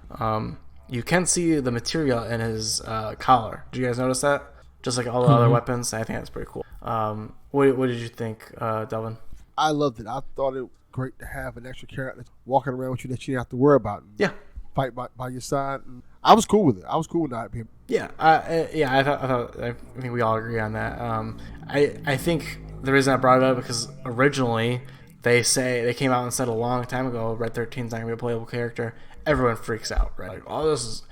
Well, it turns out with the story and everything, just let it go because it turned out to be a good thing. So, I was extremely happy that meeting him and getting him into your party. Pretty long drawn out. Another long drawn out section of the game that I didn't really particularly enjoy was working your way through Hojo's lab. I was doing that last night. Yeah. I Oh my god. Oh my god. it happened a while longer for the rest of us, but Oh lord. that section I didn't really enjoy. You do see Sephiroth on the catwalk. That was cool. Very reminiscent of other things. Also, Cloud has a freak out. It calls Jenova his mother, which I believe is actually another question from our friend Cousin Cecil. Because yes, he asks. I'm not going to ask his first part of the question, but he asked why he said mother while he was looking at Jenova. Because we know the original, I just assume it was because he's a clone. He's a somewhat clone of Sephiroth, right? Is that how that works? Mm-hmm. So it is much later, I think. And this is another thing that gets kind of weird between people who have played the original and who haven't played the original. And I'm assuming Cousin Serial hasn't played the original because you would know that, like, and this is like almost like spoilers for a game from the 90s, from 97, you know. And I think we're getting into more of why it doesn't really matter about spoilers so much. But Sephiroth Jenova is basically his mother, because he was created from her genes or parts or whatever. What are you gonna say, Delvin? I think he's to my knowledge, Cousin Cecil's played the original and has watched the movie Advent Children. Yeah. So he's into it. I get what he's trying to say. I don't think maybe he's saying why is Cloud saying it so early. Yeah. As opposed to because he's technically not supposed to know this yet. Well, in this game and the original, Cloud's like an unreliable narrator. You know, he's like that classic like movie trope of like he can tell you a story or tell you things about Sephiroth, but you don't really know the truth because he's obviously having weird hallucinations and having freakouts and these crazy things going on with him. So when I see stuff like that, I know I assume it's just because he's just a clone and he has a brief thing where he's like, oh, it's my mother because he's a clone, but he forgets about himself almost, his own feelings. The narrative that he's telling, which is essentially Zack's story almost. Yes. Which we have to get into that because I honestly still have confusions about Zack and Cloud, and it's so hard to remember from the original. But we'll get into that in a little bit. Make it to the top of the building. Barrett dies. Were you guys like shocked as hell about this whole scene? Yeah. Yeah. And I was yes. Okay. The way it plays out makes perfect for the story they're telling. Yeah, with the whispers. Yes. This is the very first I think that's the whole point of the whispers. This is this is the first we're going to keep this in line here. This could go this way. Yeah. So this is the first major clue. There's other clues they give you that small, like when you're trying to escape from I think it's Reno in the house in the church. Yeah. The whispers will help you escape. Help you escape and leave. I think it's one part where I think Aerith falls and they pick her up. Yes, exactly. Yeah. Yep. Throughout the whole game, they're helping you or hurting you or stopping you. And this is the first time where it's like they literally are bringing someone back to life. And it's just kind of crazy. I think later in the game, they take somebody. Yes. Straight up, no, Yeah. Yes, exactly. Around the same time. Yeah, that makes perfect Yes, sense I now. think it's right after the Genoa fight. But yeah, Barrett comes back to life. You basically had this is where this starts the boss fight ending of the game, where it's just nothing but boss fights, which I love. I know I can see Dev was not feeling it. Man, I think it was just because I played all of that at the same time and late at night. It was just like, can I get a break from all of these boss fights? Yeah. It is like non-stop. I really liked it though. The Genova fight. I like the Genova fight. Yeah, the Genova fight was nice. Was that's one where using Aerith is like fantastic. Just sit back, heal, pray, keep everything going. Like that was like I loved that fight. Yeah, that you gotta use her arcane ward or whatever, so she can double use magic and stuff like that, high powered magic. That whole fight is awesome. The music just incredible. Like it kicks in like the classic Genova theme at times. Like, but as soon as it like really kicked in, or it was like I was like, this is awesome. Like I was so into it. Brought me right back to the ship fight in the original. I was a little bit confused. That fight ends, and there's what we know to be clones. Who like he was Genova. I guess I can't remember what the reveal of Genova was there. I think it was a clone, but I can't remember. Because you do defeat Genova, then you go back outside and you find a clone. It's so confusing. Too many. I don't know, fake outs. But I like that Genova fight quite a bit. Yeah. Chase down Sephiroth outside. That's when he turns out to be a clone or disappears into a weird clone figure, and you're like, all right, whatever. Yeah. There's whispers Jumps off everywhere. the building. And then Rufus. I did not like that fight. I was just like, really? One. I was like, really? This dude? Like, that fight, it just irritated me. That fight was irritating because, anytime you try to slash at him, it's just you and him. Every time you try to slash at him, he just dodges it and, like, pushes you down, basically. And then shot gets you in the back of the head. So, exactly. like, that was it was irritating as all heck. Yeah, that was such a pain. I agree. That fight that get me a little. I was like, this is just annoying. Nathan, what did you think about the Genova fight as well as the Rufus fight, which Dev obviously. It was a lot of time, right? For sure. Triple Slash was your friend there. I thought you would have liked it more strictly because of the I would agree. But yeah, then you get to the Rufus fight eventually. No, it was not. I like it. Yeah. It took me a while to figure it out though. I figured it out like right away. Got rid of the dog. Realized I could attack him when he reloads. But still, I'm like, it's part of it was because of how late I was playing it and the fact that it was just another boss fight after another boss fight, and I'm just like, I just want to attack. I don't want to have to just sit here and wait. Like, I was ready to just keep going, and that just drove me to irritation. Like, and I beat it the first time. It just took forever. I can see your frustration. Motorcycle fight or scene. What's wrong? Yeah, that was my Bahamut fight. Yeah, I had no problem with that stupid boss. That truck boss thing, like, that was easy for me, but it was just long. Like, it didn't need to be as tedious. So I totally understand the irritation with it, because I was like, okay, cool. I'm thinking I'm done. I can get through this. It's like, cool, we'll just push through, no problem. But man, like, some of those fights are just long, like unnecessarily long. Oh yeah, it was great. Oh yeah. You found a spot for it? You found a home for it? Nice. Funny that you don't see Roche never again in the game, which is weird. It was weird. Yeah. There's a lot of things that are hinted at in this game that aren't. I thought that boss fight was kind of cool. I didn't really have a huge problem with it. It did run a little long, but I did like that kind of section. And then this is where things start to get off the rails after that boss fight. From here on forward, things just get weird, right?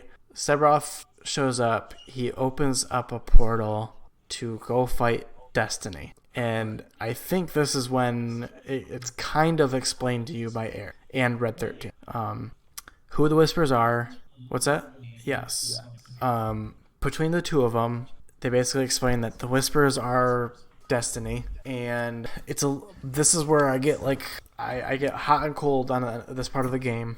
But originally, what I was thinking is that Aerith was basically saying that Sephiroth is the worst thing about the planet, but he also wants to defeat Destiny, or he makes it seem like he's on Destiny's side, so they have to go defeat Destiny. That's the way I played it in my mind, is that Sephiroth almost tricked them into wanting to defeat Destiny.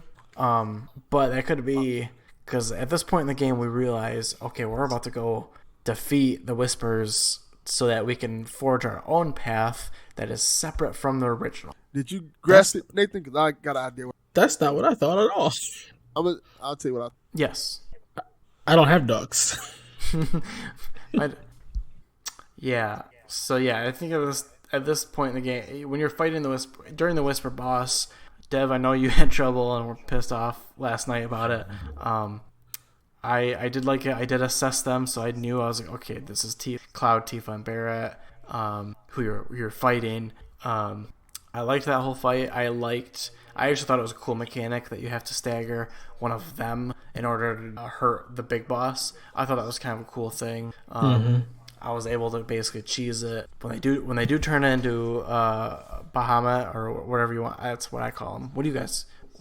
How do you guys say Bahamut? I say Bahamut. Bahamut? See? Bahamut. Weird. What do you say, Delv? Bahamut. Yeah. Bahamut? Yeah. Okay, you're wrong, Dev. I'm okay with that. You guys are all on the wrong coast, so whatever. That part was hard. It was cool, but it was hard. The one thing I don't like how big the enemy is. I had the same exact problem in Final Fantasy XV, where like some of these fights are just too grand. Where it's like I can't even concentrate on like my enemy because they're so big and there's so much going on. I had like weird flashbacks to like fighting Leviathan in Final Fantasy 15, and like there's too much going on. Yes, I completely screw forgot him. to talk about Mother effing Chadley. What do you guys think of that little guy? Yeah. Oh. Yeah. That's cool. Yeah, I actually read about that after I beat the game. And I think that's very cool. A Hojo creation, and you've just been helping out this. But he's definitely creepy. Let's get that straight. He's creepy. I was going to say that. Yeah. Yes. What did I can't remember what he said, but I do remember I talked to him. Yeah. Yeah, dude is definitely a creep. Yeah, I started out doing really good on his missions. I tried beating Leviathan once, failed, and I was like, I give up. I don't need it. So I didn't get Leviathan or any other summons after that. How many more? Yeah, I didn't get that. It has to be. I mean, that has to be like the one. I assume in part 2 of this series they'll have like a Neo Bahamut, and keep going from there. So, okay, you fight the Whispers, defeat them, whatever. Then you have the fight with Sephiroth. Well, I can't remember. Do you have the CG fight with him up in the Creation of Time? Or the Edge of Creation. You fight him first. Physically. I liked that and fight. Then you have the Edge of Creation. Because he almost felt like it was at first I was like, can you beat him? Like it seemed like I wasn't doing any damage, but then you realize, okay, you can stagger him and do this or that. And the whole time.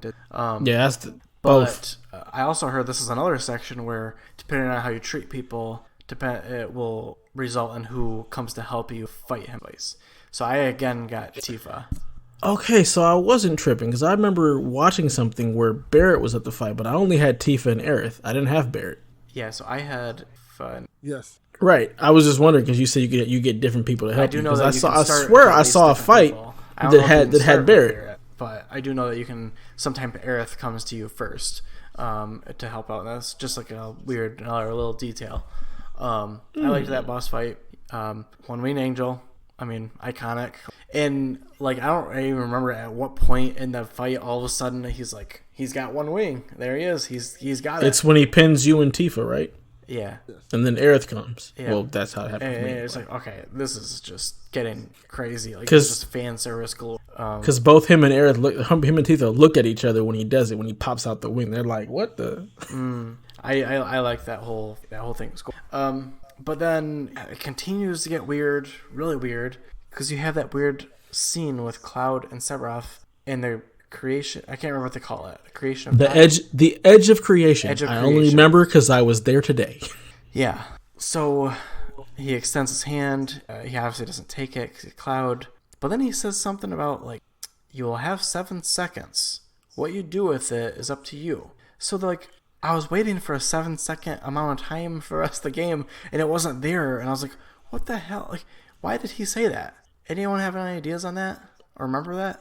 I have some ideas because if you go back to they were saying earlier about the Whisperers were like the Wraiths from Flash. The whole time in Destiny to the certain standards. That's why certain characters could not die. That's why when Barrett got killed, they immediately brought him back. Yes.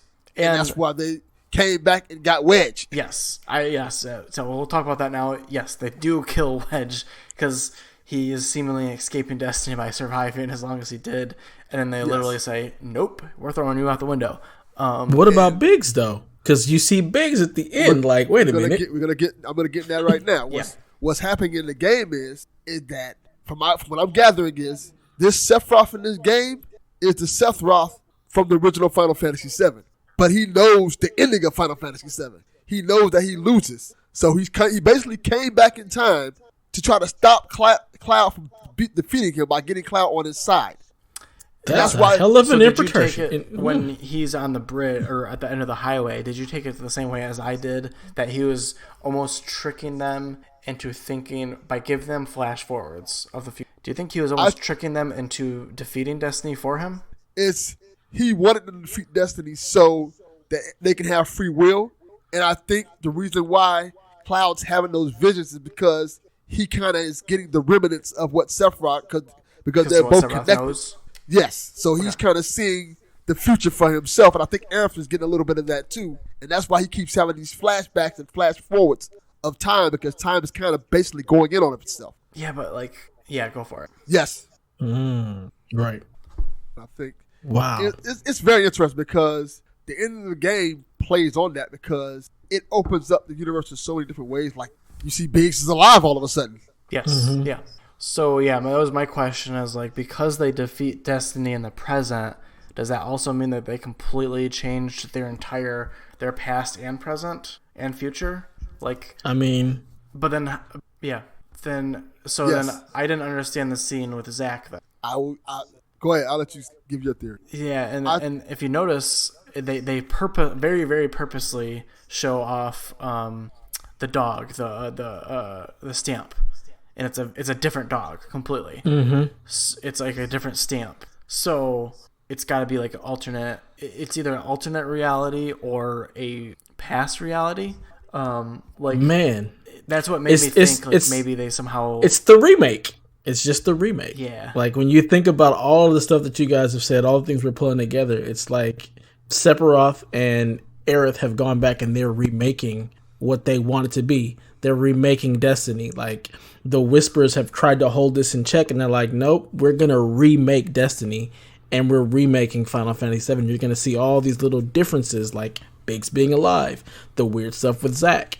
You're gonna start to see all these different things, and I feel like the Whisperers are gonna continue to be a part of the game where they're trying to herd everything the way it's supposed to be, and you're gonna continue to change your destiny, which is then gonna trickle down and change other people's destinies as well.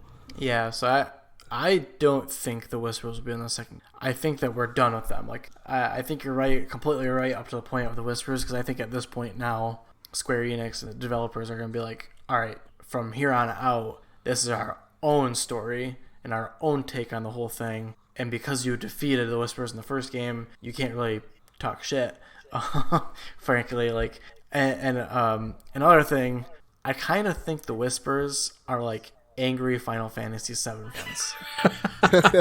They're like, that's what they are. They're like these angry fans who want you to stick to the original, and it's like Square Enix saying, no, actually, we're gonna make you kill them off. I would have swore I read an article that came from the developers of the game saying that they weren't going to change the story. Oh, I will say this. I read that same article, and then later this week, somebody came out and said, we haven't even started writing the story yet. Yes. They don't know where they're going to go. Yes. So it's a while. They don't know whether it's going to be a trilogy, whether it's going to be, or when this game is even coming out. They're still in the planning phases for the sequel, so they don't even know what what direction they're going to take it into. Unfortunately, I think that's I don't think we're going to see a second game for quite a while. I mean, it's great that they have some assets already created and the material systems created, so that probably saves you a little bit of time in development. But like, there is so much story to be developed, CG scenes. If we're going, there's no more Midgar, I assume, after this. So all the other cities or whatever. So there's a lot left to do. I guess. What are your guys' opinions on what they did? This is what they did. I think it's interesting. You think it's interesting? I think that going back to the whole Zack scene, if I remember correctly, that scene happened after Sephiroth said you have 7 seconds to think of something, right? Yeah. I think that is Cloud changing destiny for Zack. Yeah, because in the original, Zack doesn't make it back to Midgar, but in this one, he's still alive on his way back. Yeah, exactly. I think that Sephiroth changed that one moment in Cloud's life so Zack can live. So I think there's a good chance we'll probably see Zack in the next game some type of way. And that might be changing Cloud's destiny maybe to... I think Sephiroth was trying to appease Cloud in a way to get him to kind of join his side. And I think it's going to be really interesting how they tell that story. Maybe you start off the next game playing as Zack. Yeah, that would be interesting. Mm-hmm. Nathan, what are you overall feelings towards what they're doing here? Nice. Advent Children. Mm-hmm. Wait, we fail in Final Fantasy VII? Did I miss something? Yeah.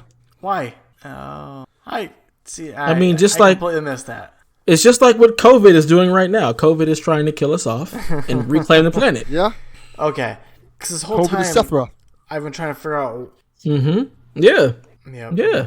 So See, I remember that, but okay, interesting. So that gives Aerith a lot of reason to things. But Dev, so overall impressions. I mean, I'm really enjoying it. I'm just more excited to see where it's gonna go. I mean, it's kind of like a whole Thanos snap type situation going on here. Mm-hmm.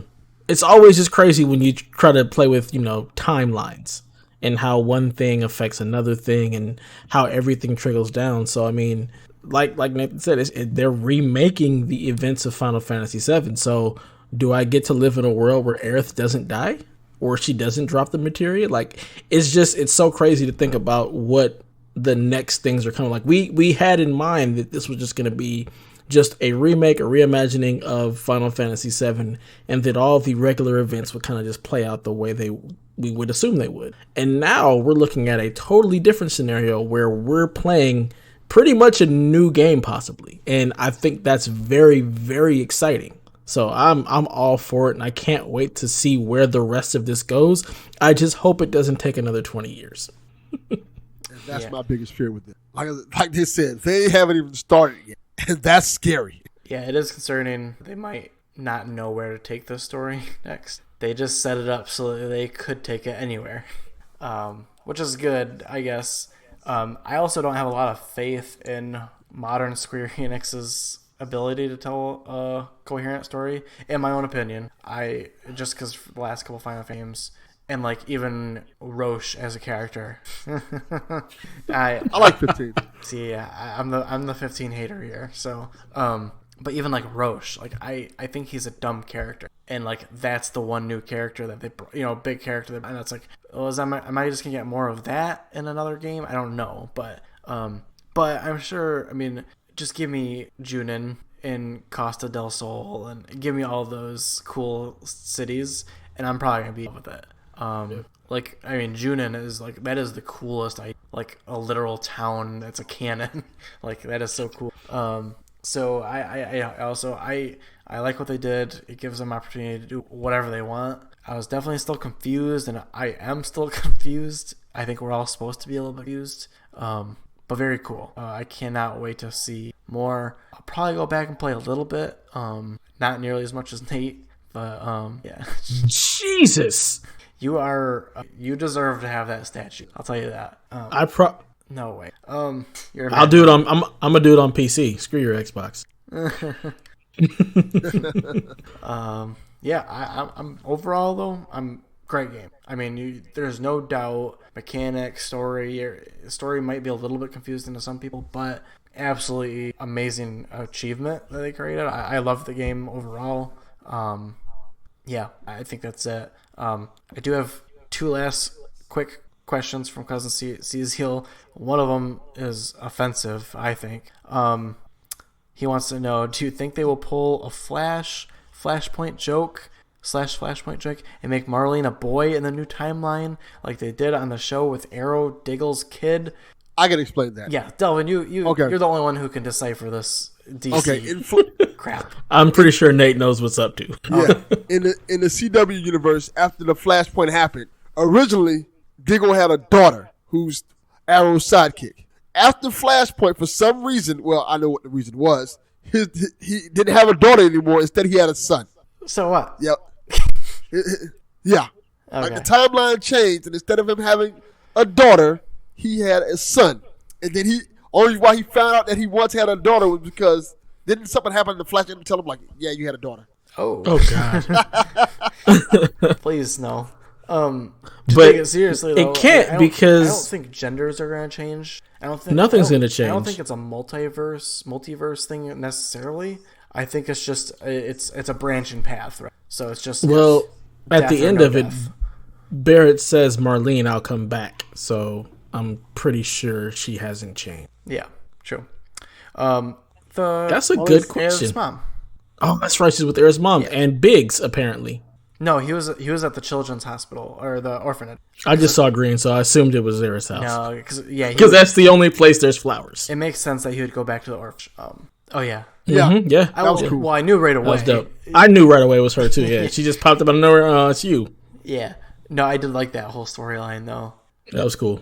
Yeah. Oh, yes. I can't remember their names right now, but those bandits that you fight like 3 or 4 times and they always easy.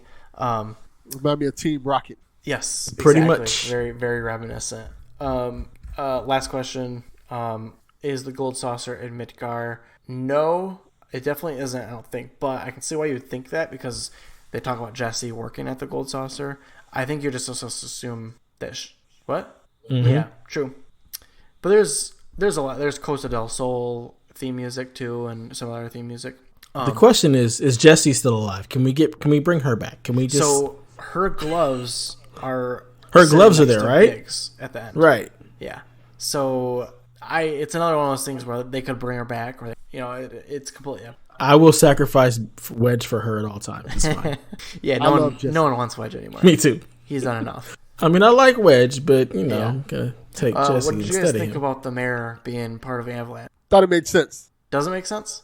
I said it made sense. Oh yeah, I like that. Yeah. Because it explains how these clearly Avalanche soldiers was able to get in this building, yes, and go up all these steps, exactly, murder people, and nobody says anything about it. Did you guys pay his guy the 10,000 gil? Sure Yes. did. Give me that weapon. I was half tempted. I was like, no, screw this guy. But I knew for 10,000 gil, I knew they weren't just going to rob me of that. So I was like, all right, they'll give me something. It ended up being a weapon I never used, but I had to know. So for Tifa? For Cloud, it was mostly the Buster Sword. I'm super glad I kept the Buster Sword for all of the scenes at the end of the game.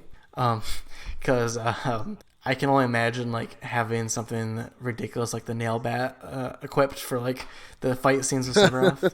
I never used that. But I had me either. I used for him. I used the Buster Sword. Tifa, I don't remember.